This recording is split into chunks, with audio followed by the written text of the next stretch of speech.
All right, making a coffee.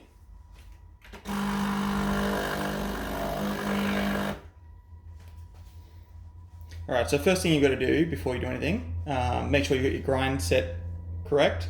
So on this machine, there's a wheel here on the left. You can set it between 1 and 20, I think. So I find for this bean that I'm using 5 and 6 is sort of the best to use. And I'm using a double shot pod, a double shot basket in my thing. And I've got my automatic grind amount set to like the absolute smallest. And you'll see when I do it, automatically it'll fill it right to the top.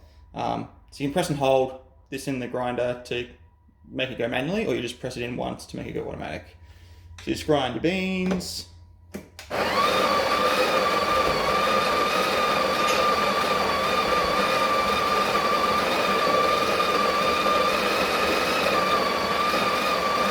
So I've got mine set to be a double shot as well on the machine.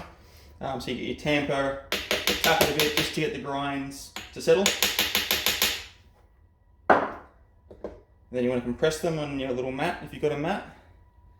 You want to put a bit of weight into it to make sure you get it.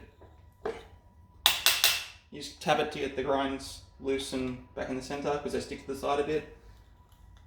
And you can see it's still, where are we? Oh, there we are. It's still quite a bit below the lip. So I just want to get that a little bit taller. So I'm just going to do a little tiny manual press. And same thing, tap it to get it even.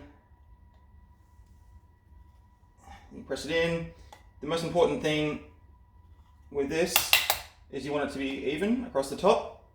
So you'll feel it slide around if it's going to move the grinds around to make the top uneven. So I'm going to try and keep it even and flat. So you lock it in. It'll take you a few goes to get this right, obviously. And with each bean, it's different as well. So you just press the button, and you want the needle to sort of be sitting right in the middle of the espresso range. I find that's sort of the nicest flavor. If it goes too high to the end of the needle, it's going to be really bitter. And down this end isn't going to be very nice tasting coffee. It's going to be really watery.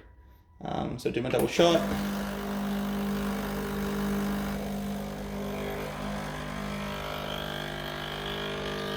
It'll start to slowly go and then goes up. So that's sitting close to the middle top, which I think is nice. So that one was pretty good. Oh, it's getting close to the top. So because that was so close to the top, I've probably put a little too much grinds in. Because the higher you have it in the basket, the more pressure there's going to be inside the thing. I can forget the name. And more pressure means it's going to be more bitter. So you can either reduce the amount of coffee there, or you can make the grinds coarser to reduce the pressure, and that'll give it a less bitter coffee. So that's that, and I'll do another video in a sec to do the milk.